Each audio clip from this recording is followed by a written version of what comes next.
viewers, welcome to another episode of Let's Talk. I'm your host Monisha, and today we have a very special guest all the way from Nagaland who not only represented our nation at an international platform but also made a mark in the designing industry. Let's welcome the very talented interior designer Aku Zeliang.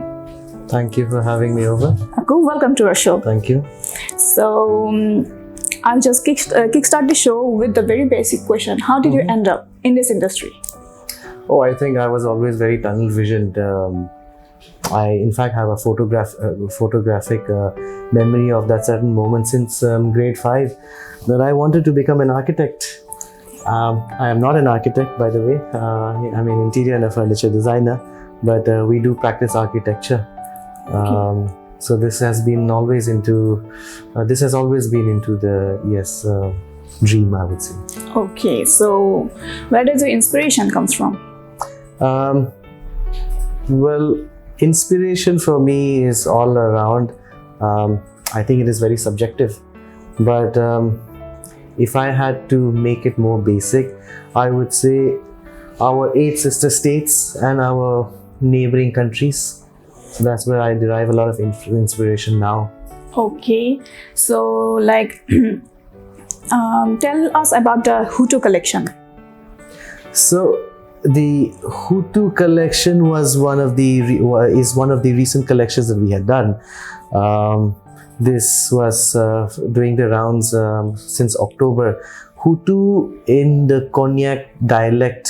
Konyak is one of the tribes from Nagaland, Eastern Nagaland, and Hutu basically means tattoo. So coming from a state, coming from a ethnic community which does not have its own script, tattoos were a form of expressing, right? It symbolizes, there's so many things that it symbolizes for men and women.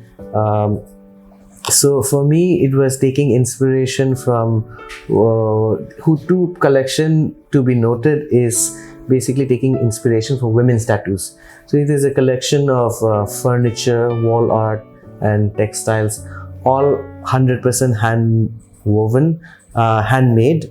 All the skills and resources from within the Northeast. Okay, so you won the Young Talent Award 2022. Elle Deco International Design Awards. Yeah, so tell us about that.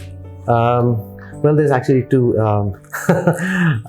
We did receive the runners-up Furniture Design of the Year and Young Talent of 2022. It was a huge moment for us, especially at this stage, at this age in our careers. So it was, I think, very well received. I would say this is that it represents not only Nagaland but the entire Northeast. The designs that we do, the story that we tell, our narrative are all from within this region, as I had mentioned earlier.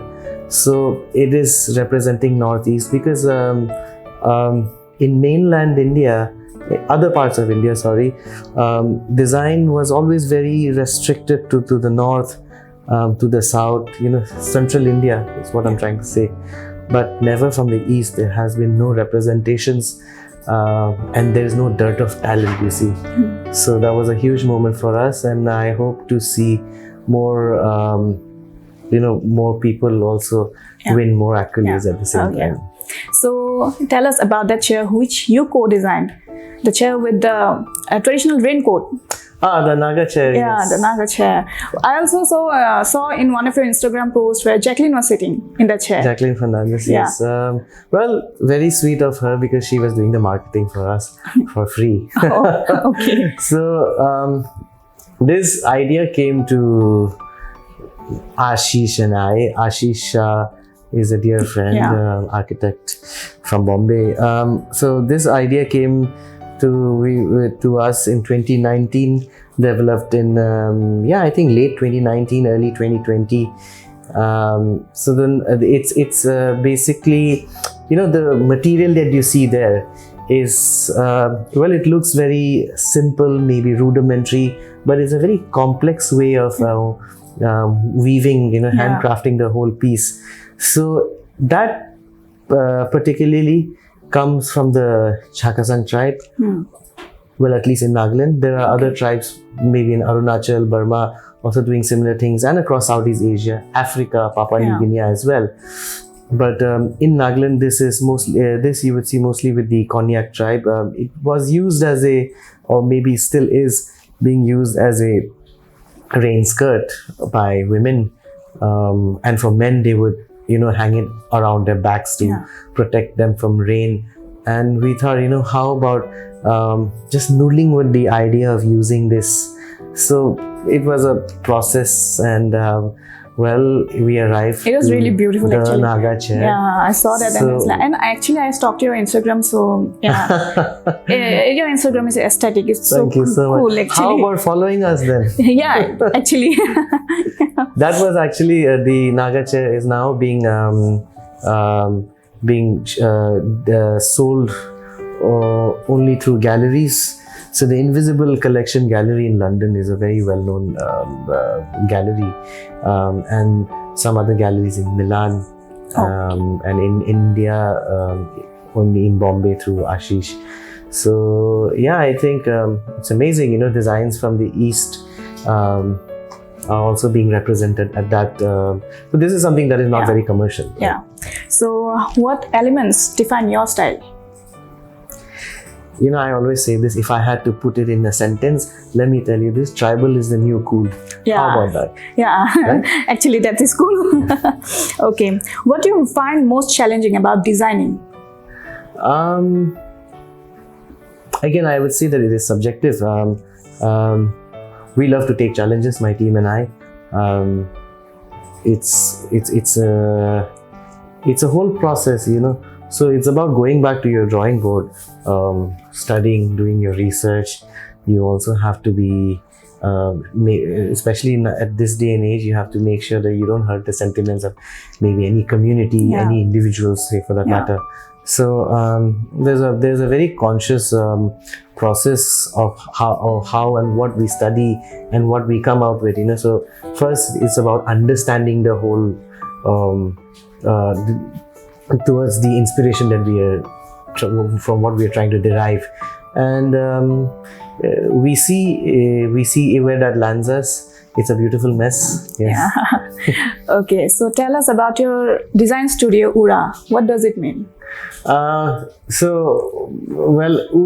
actually being half Angami, Ura is actually pronounced as Ura, but that means in Angami dialect it means dwelling from the land. But there was another business that was registered under the same name, so we added one more R. Okay. So that's why you would see URRA. Yeah. So okay, so tell us about your in terms of design, what approach or art forms do you adopt? What approach or art forms do I adopt? One of the ideas that we are noodling around with right now is techniques from here, the designs from here, and techniques from the West. So it's about East meets West. Giving birth to something completely new. Who knows where that leads us to. The same thing we're doing actually with it's a process.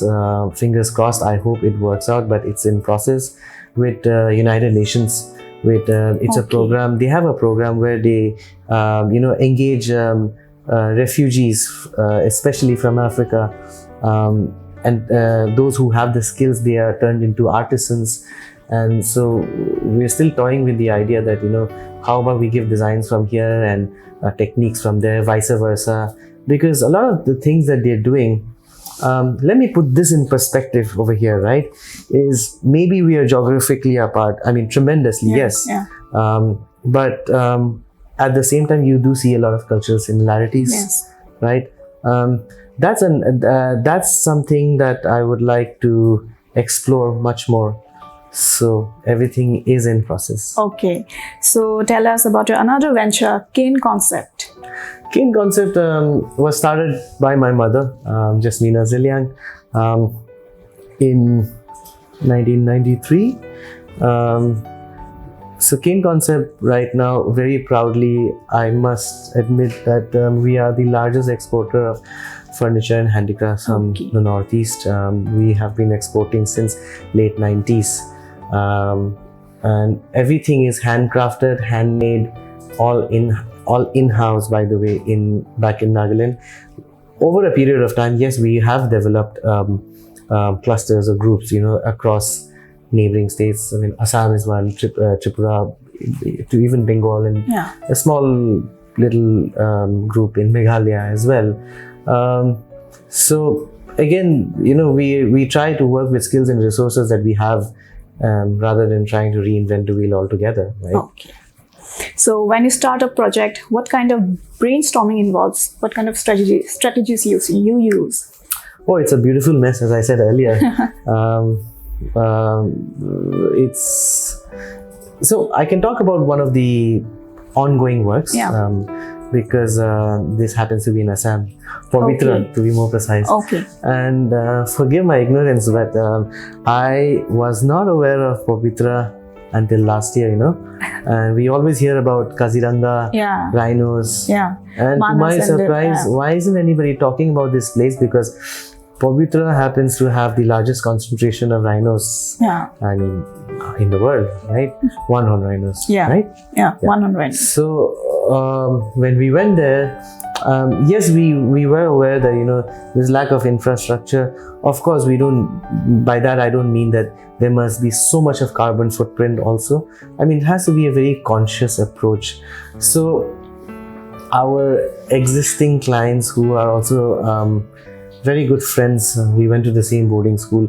They are into hospitality in Meghalaya and in Assam as well, and they thought they must do something there. And when we were approached, and we did a little bit of the research, and we visited the site, and we saw it's right next to the river banks. And when we thought, what can we do something different, right? Because a lot of what you see now, people trying to imitate, is the Bali look, the so-called Bali look, even in Goa and all the other places. But our take on this is a little different. We've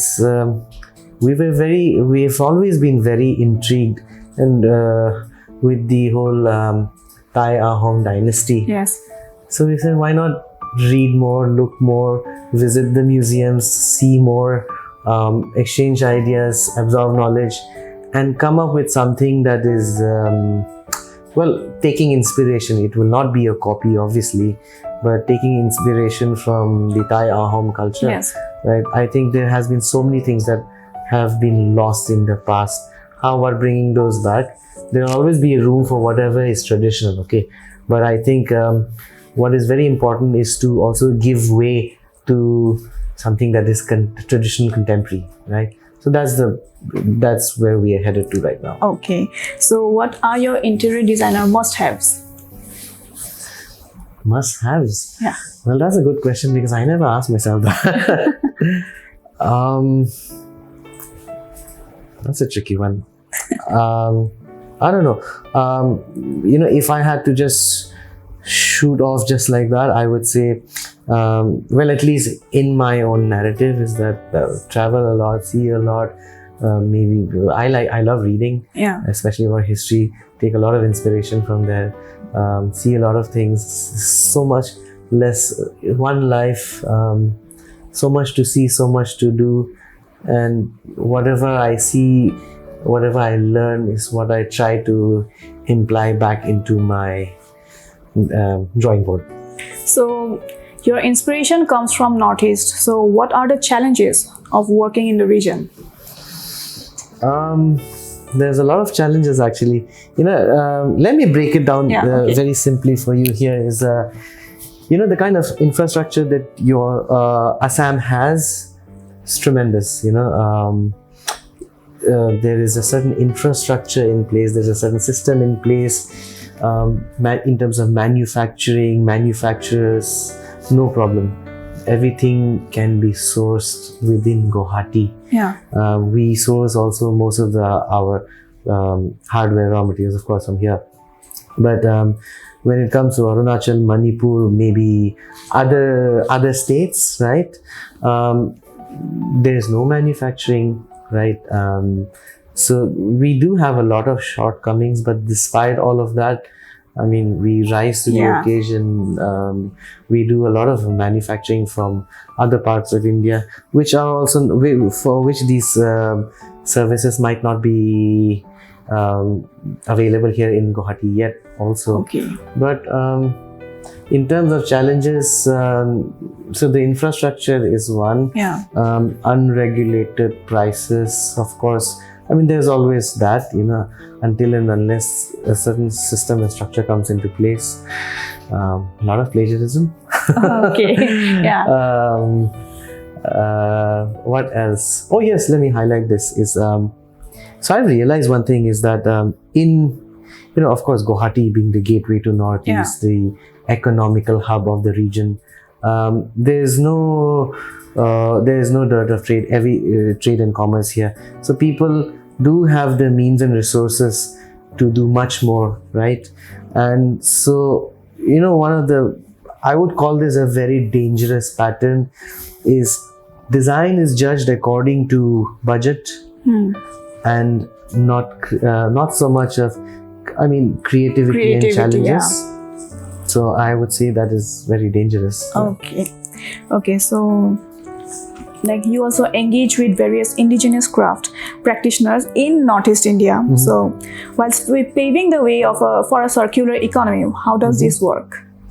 Well, I can give you an example of what we have done since 2020. So we have a design center which is actually getting inaugurated formally only 31st of March. Just to give you a very brief of what our center has, is going to be called Elle Naga Design Center. Okay. Elle Naga is my mother's company, textile company. Okay. They do very high-end textiles for home furnishing and only exports. So Elle Naga Design Center currently is where my design studio is where all the karigars, we have about 60 to 80 karigars here in rotation. That's where they live, and that's where all the production is done, the more challenging designs actually. And so what we have there is a small museum. We have about 8 to 10 rooms, guest rooms. We have a boys hostel, we have a girls hostel, we have office spaces, we have classrooms to impart training skills. How do we ensure that the crafts, the skills are, they live on? So in my own small capacity, having classrooms to impart training skills, well, not only for design students, okay, it could be for any individual for that matter. So here is where my karigars, apart from whatever consignments or orders they're doing, my master karigars would go on to be teachers, to impart their training skills. Yeah. So, when you brought up the question of circular economy, I may not be able to tell you what happens after 50 years, but I can very confidently tell you that, for the next 20-30 years at least, this model of mine would ensure that, this is a sustainable model, and it would garner in more practitioners. Okay, so do you think Naga handicrafts, design, symbols are different from the rest of the world and have enormous potential in the designing sector? Well, I think potential has always been there. The skill is there, the will is not there. Okay. I'm just joking. Unique, yes. Yeah. Similarities also, yes. At the same time, if you look into this more carefully, there's so much of similarities. Well, not only Naga, by the way. I'm talking about Assam, other states as well, Manipur, Arunachal. There's so much of similarities between Africa and the handicrafts over here. Papua New Guinea as well, Java, Sumatra. It's pretty crazy actually if you think about it. So in terms of potential, well, the potential has always been there. You would see right now a pattern or a trend where you see a lot of these international designers, they're using you've seen the Naga day bed, which is turned into a coffee table. Yeah, It's carved out of a single Yeah. piece of wood, right? So they have been doing the rounds across Europe for a very long time. Okay. Collected and hoarded by European collectors, Okay. which were I would think that a lot of these were plundered in the early 70s, 80s, 90s. Well, even now, Okay. it's very sad to see traditional handicrafts. These are part and parcel of somebody's family. It is part of a family heirloom, being taken away for such meager prices and being sold there for such high prices. Well, I don't have a problem with that, but where I see this as a problem is that I think of this, let me put this in perspective, is that Okay. a zebra without stripes is nothing. Yeah. You understand what I'm trying to say, right? So yeah, the potential has always been there. However, I would like to see, because there's no dearth of talent in this region of ours, Yeah. is our people rise to the occasion. Our people tell our own story. Our people, tell our own stories through the lens of ours and not others, right? Yeah. So, what questions do you ask to your clients before starting a project? There is no hard and fast, I would say this is that it's good to understand fundamentals, but it's better to be flexible. I say this is because early on, my early days of practicing, I would ask my clients, questionnaire, all that jazz, and I would ask, and suddenly you see your client yawning, कि बस हो गया इतना ही काफी, ये ज़्यादा professional हो गया ये. So it's I think it depends from person to person, yes, but it's there's different ways of engaging, so it's purely out of what you read out of the person at that situation. Okay. Yeah. So, how do you stay updated with the latest trends? We follow a lot of we do follow a lot of trends. I must highlight that we do mostly styles. Okay. There's a difference there. But how do I follow trends? Well, you'll see us maybe attend or participate in most of the international design shows, the Maison, the Ambiente, Yeah. even the India Design by Elle, Deco, that's in India, and some other ISGF organized by the Export Promotion, EPCH basically. Okay. So we do a lot of fairs. We have a lot of overseas clients. So we are aware, we are always engaging, we read a lot. So that's we have to be up to date, right? Yeah. So tell me about that. You just mentioned about the Ambiente. Tell us about that. Oh, so Ambiente, well, I was joking with the Messe Frankfurt team that Christmas came early. Why? Because shout out to Messe Frankfurt. Thank you for organizing this entire trip. We were so lucky to be one of the 20 young designers from around the world Okay. to have represented India. Okay. And we always knew that Ura Design or Kane Concept, we were supposed to do the rounds of Ambiente. First do the rounds and then participate, get an idea. But I think this whole process was fast-tracked thanks to, again, Messe Frankfurt, and the whole thing was very well received. Well, I did receive orders, of course. I didn't come back empty-handed. But more importantly, I'm very excited to collaborate with the other young designers of our generation, because everybody brings something so special to the table. You see, exchange ideas, share knowledge. I mean, sky's the limit. Yeah. So one of the interesting things that I could extract from there was 3D printing. I mean, there's a lot of 3D printing in India, but mostly in the fields of IT, maybe science, medical. Yes, there are in design, but very commercial. Yeah. And so one of the things that I wanted to toy around with is with waste materials, because our center we have a lot of waste materials. By waste material I mean in terms of wood, it could be cane, Yeah. so we'll see where that leads us to, but this is also happening this year. Yes. Okay. So which skills do interior designers need to be successful? Which Skills.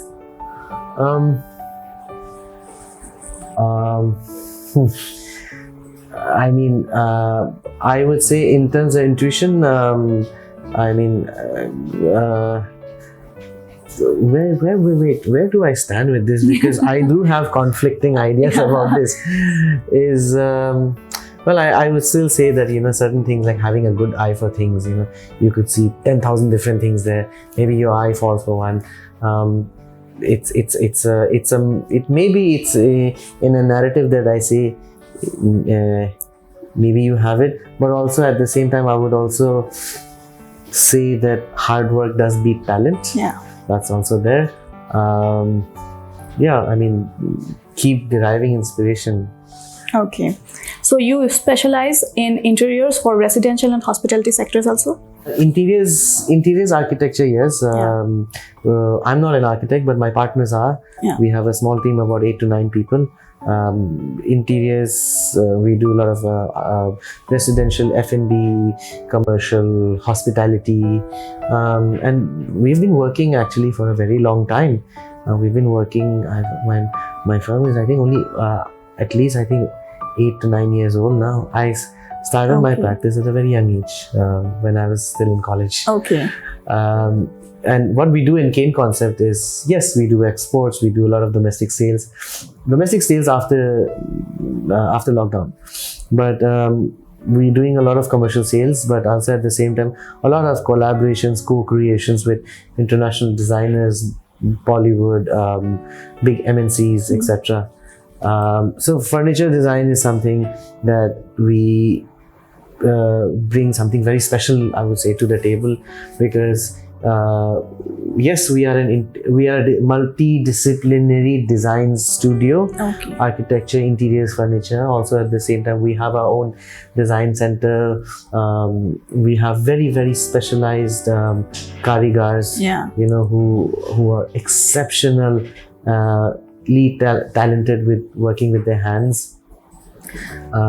There are other co-creations and collaborations that we're doing right now, and we have done in the past, like wall art, say for example. Okay. That was during the lockdown time. It was a commission by, I think, Smile Foundation and was it Parleji or Lay's, one of those companies, where 5 celebrities from Bollywood, 5 artists from India were selected. I never considered myself as an artist, but chal base hum log bhi. It's an artist. You are an artist actually. I would like to think more of a storyteller than the designer. Okay. One of the bigger things that we have done during the lockdown was we did a lot of designing for Mr. Leibschitz, Ralph Lauren. Ralph Lauren Home, to be more precise. And we were working directly with the head office, New York. Okay. So I guess that's huge. But we have not signed an NDA. Okay. So this is why I'm talking. Okay. We did prior to that, I think 2018 or was it 19 was the year where we had done. I had done for Massimo Dutti. I had designed a lot of and handcrafted a lot of textiles, and these were done for Massimo Dutti's window display globally. Okay. So that was something huge for us. Ralph Lauren, we got creative freedom. Generally it's very difficult to be working with these big, these big names. Yeah. There's too many do's and don'ts. Of course, we get to learn so much on the way, and then through learning, there's certain standards also that we could maintain and harness into our practice for the future. But having like a like 100% creative freedom. So there was a basket. If I could talk about this, right? Is there was a basket. There was a tray actually that was sent to us from his personal collection. Okay. And this was a very old piece, handmade by a Japanese master artisan. Okay. And we had to compete with Japanese master artisans techniques, Japanese steel that they're using. And they said, you make the same thing. We'll make modifications. And I said, no, you can do this somewhere else. Because give us the challenge. Yes, you're giving us the order, but at the same time, give us the challenge. So they said, okay, what do you have in mind? So this was basically it's called the candid or the day woven tray. You will find it on the website even now. Okay. Ralph Lauren Home. And then, so what we did was, we still kept it simple. We used 3 different weaves from, what is a khang? The women that have the conical bags that are strapped on their heads to carry water, firewood. So that is called khang in Nagaland. Okay. So, we use 3 different weaves of khangs. On that tray takes about 4 to 5 days to weave by one master artisan. So that was something very challenging. It could look something very different, simple, but it's very complex. So that was I think that was just last year. This year was last year November till this year has been pretty huge for us. Again, I have not signed an NDA, so I can talk about this. Was 2019, 2021, sorry, early 2021 or late 2020, I get a call. I get an email actually from Mezogati, and then they say, and I'm aware of their work. So they are one of the pioneers, a very, very reputed company from France. They're one of the pioneers for making bistro chairs. Okay. So they reach out to us. I was aware of their work, and of course I was very flattered. But they wanted raw material. I said, sorry, you can make your designs, I can manufacture for you, but I'm not going to give you the raw materials. Okay. So that was that. And then my friend Anjali, she has Christian Louboutin India. She reached out to me saying that, there's this company. So I said, yes, I'm aware. They reached out to me earlier. And I couldn't understand, how is Anjali mediating for Mezogati. Then I learned that Christian Louboutin bought 50% shares of that company, and the rest 50% was this is a gentleman called Elle who was basically writing to me. Okay. And there's another company that he acquired called Pere and Weber, which dates back to late 18th century. Mezogati does very commercial designs. Okay. Yes, beautiful though. Pierre Weber does one of a kind collector's items. I mean, in fact, you will find in First Dibs, Christie's, their chairs as well, going for like crazy prices. Yeah. And so she told me that, oh, by the way, so this and this happened. I said, yeah, all that is fine. I mean, but how about you can get it done through me. You can give me the designs. I can make it for you. And we are already exporting to France. Yeah. We export to 32 different countries from Cane Concept, right? Yeah. So that all took a long time, 10, 11 months, going back and forth, negotiating. And Christian was supposed to visit Thimphu. So he's the current prince's godfather. Okay. And the queen mother put in a very good word for me, and so he was reassured, and that brought him to Nagaland, where I had hosted him for about 3-4 days. Of course, we kept it a very private affair, no media, no publicity, nothing, because I wanted my position to be secured first. So he came, he saw, and of course I was very nervous, but I also knew what I was going to show him. And I was very confident because prior to him visiting, I had watched almost all his documentaries on it, on all the, you did all the homework, everything. Yes, actually. I did my homework very well. And when he did so, I knew what kind of textiles to show him. Textiles from my mom's company, Heirloom Naga. So, in fact, before even looking at the furniture, he said, wait a minute, let me look into this. And then that really got his attention. And he said, oh, by the way, I'm making a new hotel in Portugal.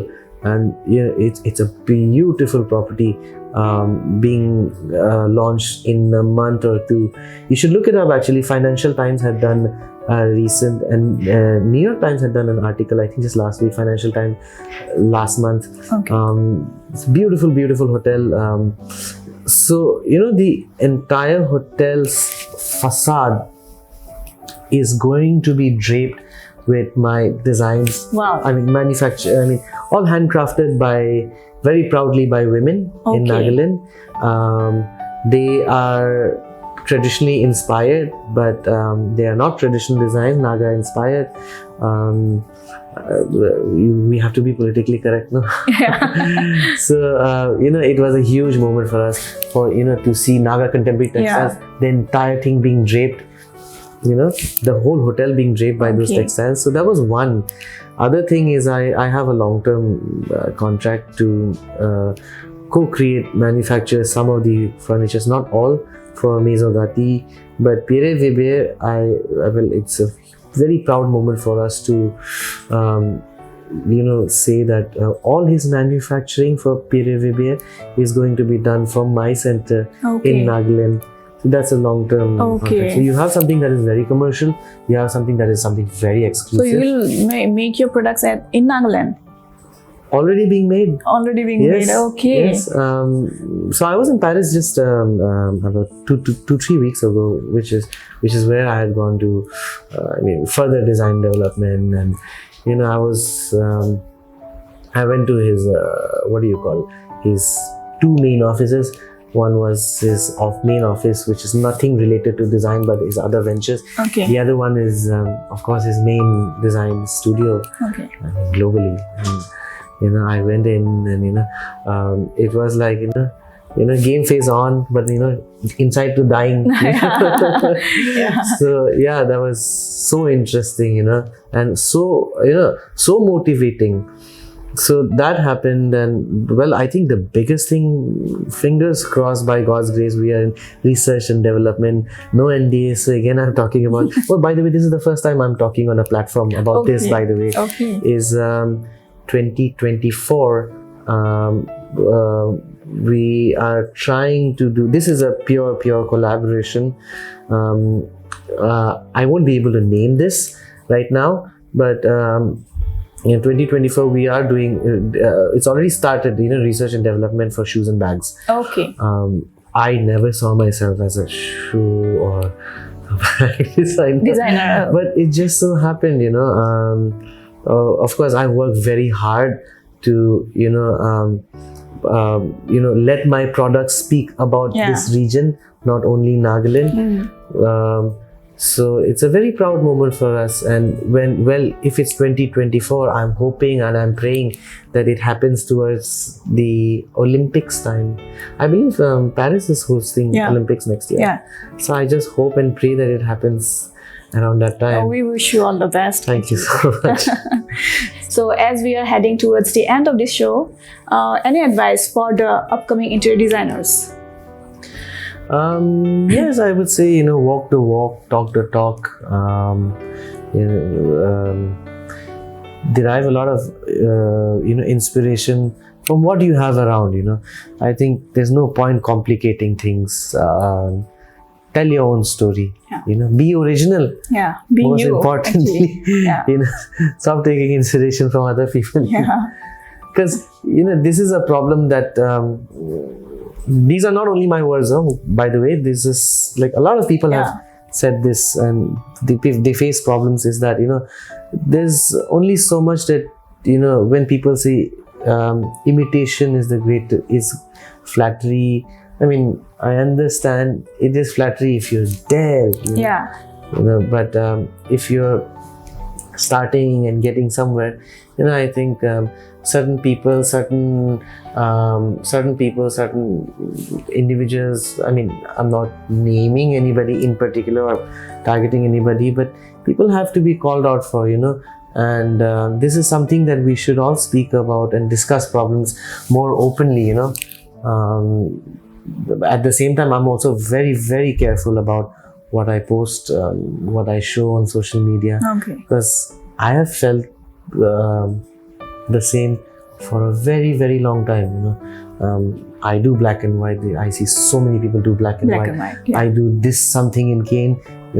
Yeah. And then what I post something, and it's like I'm trying to pave my own way, which but suddenly you see somebody copying and doing the same thing.